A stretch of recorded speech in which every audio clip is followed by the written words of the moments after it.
Yan mga kalingap at mga kasama, mapagpalang araw po sa ating lahat. Yan, kamusta po yung mga minamahal po natin, mga viewers, mga sponsors, mga minamahal po natin, mga bayani ng ating bansa, mga OFW. Yan po, araw po ng Martes. Yan, dadalawin po natin sila Aling Maliit, sila Ems, kasi may bisita po tayo na sponsor po natin galing ng Japan. Yan, nagbisita po sila sa Pilipinas kasi gusto nilang makita po yung mga tinutulungan natin. Yan, kanina galing po kami kina Jomart. Ngayon papunta po tayo kina Ems at kay Aling Maliit. Yan, dalawin po natin sila para makita naman po ng mga sponsor po natin yung mga project ng ating channel. Yan, malay po natin isa rin po sila sa makatulong sa pamilya ni Ems. Yan, tara, samahan po ninyo kami at bisitahin po natin kasi ito po yung huling araw po nila para gawin yung bahay nila Ems, kasi ko na po yun, ribbon cutting na po ang kasunod. Yan, samahan po ninyo kami.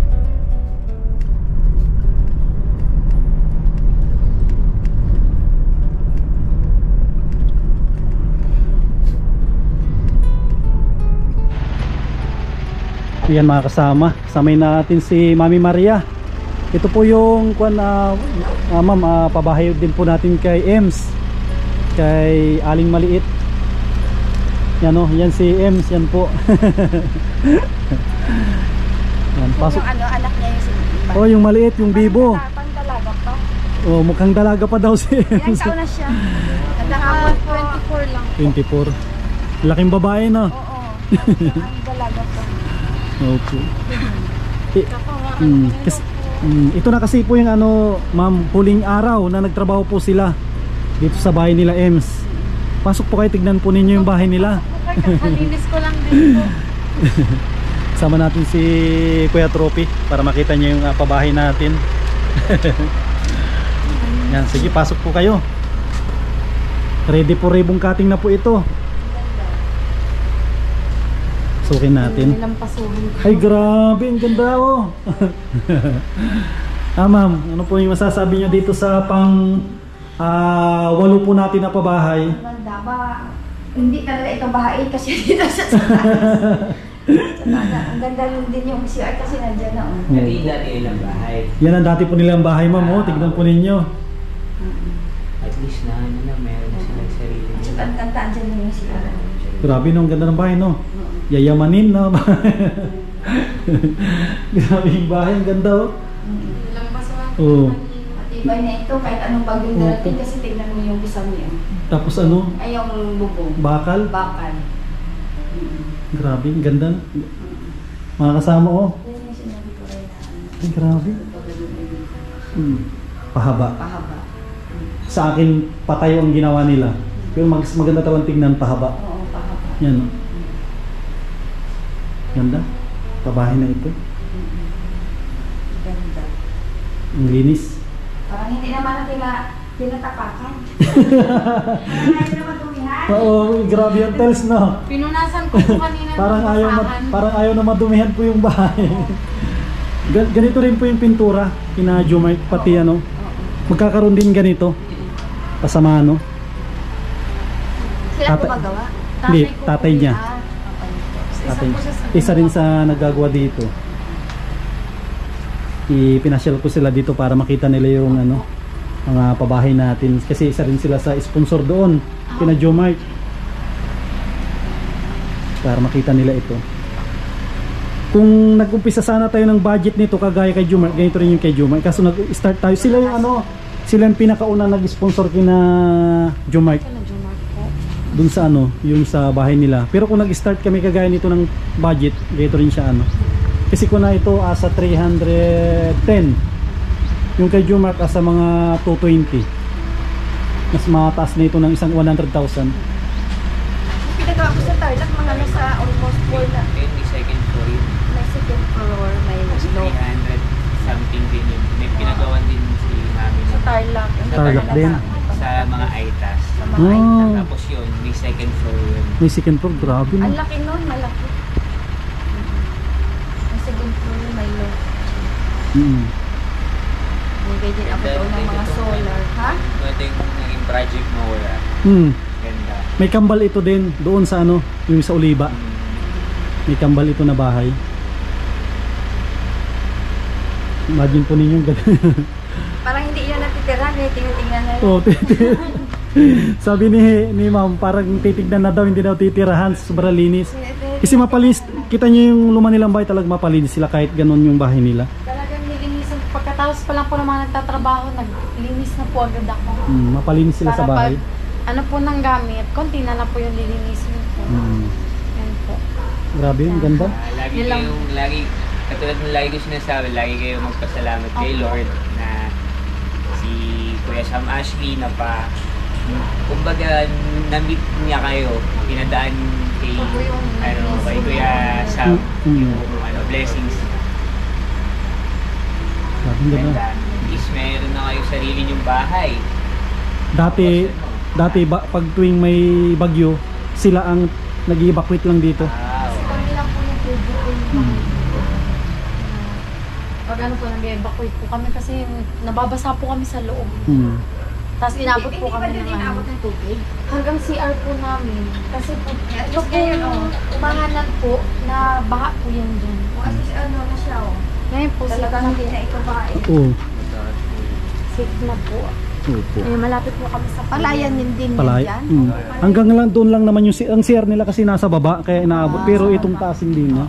Naabot po siya pag malakas po ang bagyo. Kaya sabi ko kay Ems, sabi ko sa kanya, ma'am, pag natapos yung bahay mo dito sa looban, ito lang pinakamaganda. Totoo nga. Ano po, tago po yung bahay namin. Kasi ano, natatakloban din po yan dati ng mga puno po ng saging yung bahay namin. Kaya hindi po siya masyadong kita. Eh, itong lote, Sa amin na po. Binayaran din ng sponsor. Nabayaran na po ng sponsor po yung kulang po namin sa lupa.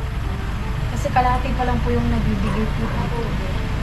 forever na yan. At least pag pag Christmas, may sasabit na yung parol dyan. Oo, oo, ang ganda. Pag Christmas tree na po. Oo, yun. May Christmas tree. Tsaka tuwing may nadaan dito, sigurado nakatingin sila dito. Ang ganda ng pagkadaan. Papanatiliin ko po itong malinis. Yun ang importante talaga. Ilan kayo lang ng papa mo? Kapatid ko yung anak ko po. Ayun po yung kapatid ko. Si Mayayain Rochelle. po kasi. Tago-tago. Si mama mo, Si mama po, hiwalay na po sila ng papa. Nasa Cavite po. nakababalik na siya dito. Ano? Naiwan niya na naiwan niya yung asawa po na Pinamigay na daw. Tapos nag-alis nag-iyak. Naiwan niya na yung asawa niya kasi maganda na bahay. Oo. Babalik na siya dito. sabi ko sa kung may pagkakataon pa po po yung pamilya, masaya po. Kasi May asawa na siya. May anak na. may isa lang po. Pero kasal po sila ni Papa. Pero mabait po si Papa eh. Ngayon na lang po. Kasi kung saan po masaya si Mama, doon na lang po. Din po si Papa. Parang suporta na lang po.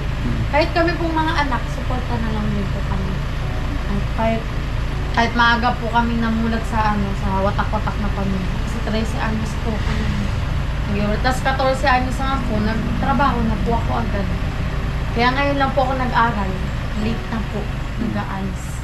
Magkaklase kami ng kapatid ko. Hindi pa naman late. Ano, 24 ka pa lang naman. Opo, ng February po, ng 24 po. Isa na pagbutihan mo. Gano'n ka. Tsaka matataas yung ano niya. Magkaklase po Matataas kami ang ng grade dito. kapatid ko. Nagtatap yan sa ano. Nung Top sa klase. junior high school po, highest honor po. Highest honor siya. Kasi lumalaban po ako ng mga alis quiz po. Nilaban po ako sa council. Alis quiz po. Lumaban po kami. Kasi po, parang ito pong bahay na to parang umpisa na po sa pagtupad po ng pangarap ko po. Pero kahit naman po may bahay na kami, hindi pa rin naman po ako dito. Sabi ko, tuloy pa rin po yung mangarap. Kasi gusto ko rin po maging successful po. Para makatulong ko sa mga. Yun po kasi babalak din po, gusto ko rin po tulungan sila mama. Kasi nung dalaga pa po ko, yun po yung pinangako ko kila mama na putol lang kasi nagkaanak po ako. Kaya sabi ko, papapatuloy ko pa rin po yun. Ito kay mama. Kaya po pag ba, meron po ako dito, nag-aabot po ako kay mama ng pera, pang gastos. Nung nasa hinipaan pa po sila, ngayon po kasi nasa Cavite na po sila. Sa Cavite na po. Sobrang blessed po kami. Nakilala po namin si Kuya Sam. Nabiyayaan po kami ng gantong bahay. Hindi naman po kami makikilala po May ng mga nag-ano sa inyo? May nag-refer sa inyo? O Ako nakahanap. Siya lang po yung nakaano po sa amin. Tapos nung naubos na yung budget, ako na ang nagpatuloy. Pinatuloy ko yung gusto ko lang na matapos yung bahay. Kasi dapat po stop na po ito. Stop na to, kaso gusto ko lang kasi ang pabahay ko ayaw ko may stop. Kaya hanggat meron akong dukutin sa bulsa ko, dukutin ko. unti-unti. Kaya sobrang saya po na natapos na po yung bahay. Gamit na lang tsaka ribong cutting.